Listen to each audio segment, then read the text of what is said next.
Hello and good morning. Happy Monday, October 7th, 2024. I think this is streaming to Facebook. At least that is the intention. Right now, if it is actually working, it's streaming to my personal page, which is cool. I mean to be using my personal profile. Ideally, I'll eventually get it to my Facebook group called Loving Self-Mastery, but that is beyond my technical expertise at this moment because I've already spent the last 40 some odd minutes just figuring out how to get this to stream on Facebook at all. You can do it in the app in Facebook itself directly, but I'm doing it through Zoom. So that I can record it. And anyway, all that to say hello. And this is my segment I'm entitling Monday Musings. And our purpose is to help spark your interest in self-reflection. And we're doing it in a very practical way by reflecting on a quote from my weekly planner. This guy right here. I want to bring practical tools for loving self-mastery, self-reflection, spiritual life, etc. I have literally a planner that I got from Amazon, and every week it has a quote. Let me find you a clean page, which is hard when you have your life planned out. But anyway, here's like an example. So you see it's a weekly planner. Might be backwards, don't know, but it has a quote. And so this week's quote says, "Carry out a random act of kindness with no expectation of reward, safe in the knowledge that one day someone might do the same for you." And this is a quote from Princess Diana. Right. So self-reflection is a great tool to use to help you understand yourself better, especially through the lenses of curiosity and heart-centered living. When I read this quote for the first time, it made me think of the concept or the idea of a knowing versus an expectation. And the question is, what is the driving desire or purpose behind doing a random act of kindness? Are you doing it because you actually want to do something for somebody else because you feel good when you are of service and you feel good when you're helping? Or are you doing it because you want to put things into the reciprocity bank and you want somebody to do something back for you? That has to also, it's a similar concept around gift giving. Are you giving gifts because you feel good when you give? Or are you giving for the sake of receiving? In other words, is the gift you're giving attached to strings in which you are expecting something in return? Or are you just giving for the sake of giving out of your heart? There's no judgment either way. There are appropriate situations for both, but the question is, when are you doing which one? And again, the whole purpose of Monday Musings is self-reflection. And so when you are about to, for example, hold the door open for somebody, are you doing it because you feel good holding the door open for somebody, or are you doing it because you want the universe to give you good karma and pay you back in a good way? You see the difference? It's very slight, like, here's a hair. Let's what is I saying? Let's split it in two, splitting hairs. But it's a great question to ask yourself before you're doing anything, really. Like, what is the motivating factor behind what it is that I am about to do? So I underlined the word might in this quote because when you are giving from a place of wanting to give without strings attached, you're more unattached to the outcome, meaning maybe someone will return a kindness to you and maybe they won't. Either way, you're not attached. You are just giving for the sake of giving. And when you give just from the sake of giving, I personally feel that you give yourself your own reward. It's almost like, oh my gosh, I saw somebody who was struggling. I felt capable and had the resources available to give. So I did, and I feel good because of it. And that in itself is its own reward. So when you are aware of the energy that's driving your actions, it helps you to know why you are taking that action. And so being more curious about why do I do the things that I do, you help to learn yourself on a deeper level. And that is an important element in the practice of self-mastery is understanding your own motives. It's not from a place of judgment. Self-mastery from a loving way is not healthy when it is I don't want to say tainted, but that's the word that popped into my head. When it is influenced by the frequency of judgment, because when we judge something, we're making it either right or wrong.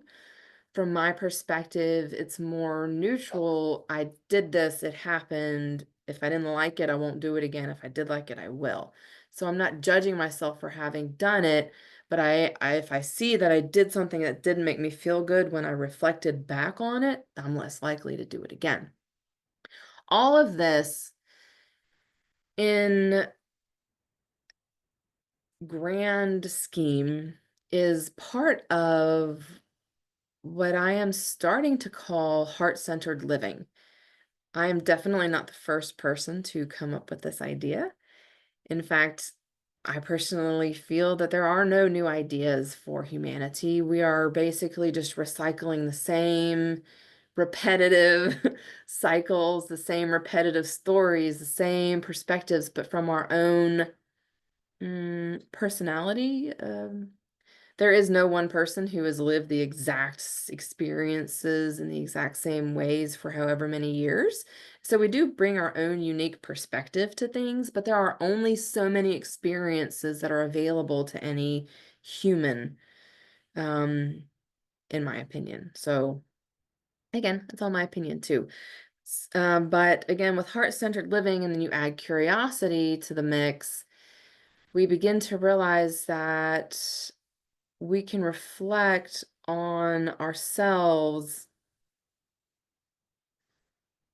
just to get to know ourselves better. And the more we know ourselves, the more we can see what part of us feels good to us that we want to keep or nurture, and what part of us doesn't feel good to us and that we might want to tweak or get rid of, but from a loving way without judgment. And so the quote again was carry out a random act of kindness with no expectation of reward, safe in the knowledge that one day someone might do the same for you. I also feel like this quote gives a reminder to the fact that humans in general are sending and receiving stations. We are energetic vibrational beings, and it is a universal concept, as above, so below, as within, so without. Whatever vibration or vibe or feeling or energy that we hold in our core is what we put out into the universe. And as magnetic beings as well, we tend to bring back what it is that we're putting out. Now, when we are living from a heart-centered space, we are putting out our own true essence, our own higher self or soul frequency, but the majority of humanity is living from a mental or an emotional or an ego-centered perspective. Again, no judgment here, part of the process of being human. But once we have an awareness of who's driving the boat here, or who's driving the ship, whatever metaphor you want to use, we can begin to reclaim our power and reclaim our focus and decide, I want my heart to be the one leading the helm, not my mind, not my ego, not my emotional body, not my, inner children or my inner teenager or my inner younger adult or my inner who I was yesterday. They're all part of us. But who do you want leading the way? So the more self-reflection that we do from a perspective of curiosity and a heart-centered, radical accepting of self type perspective, the more we can step into an alignment with ourselves, with our true self, our own higher self, who we came here to be, what we came here to do, and everybody else that's part of us, all of our aspects, which again, this is not an exclusive list either. It's just what's coming to mind. Our mental bodies, our emotion bodies, our inner past versions, the ego, all of these aspects of us, we can invite them to be curious witnesses who are definitely allowed to express an opinion because they are part of the whole, the entirety of us. However, they are not the ones we want driving the bus. They can give their opinion from anywhere on the bus, front seat, side seat, back seat, wherever they want to hang out, but they're not taking the wheel. And I hope that makes sense. This was my very first Monday Musings. The goal is to sit together and just think about ourselves as inspired by whatever quote we get from my planner every week. Hopefully every week, but we shall see what happens depending on school schedules, random school closings, holidays, etc. Who knows? Maybe we'll have a Tuesday thought day if I can't make a Monday Musings or a Wednesday wonder. But my goal is to be here more often because it's actually fun.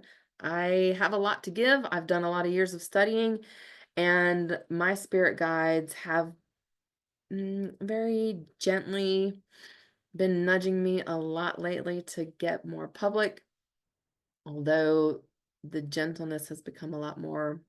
You really should have already been doing, not should, spirit never speaks in terms of should, but they're encouraging me much more frequently. So here you go. First one.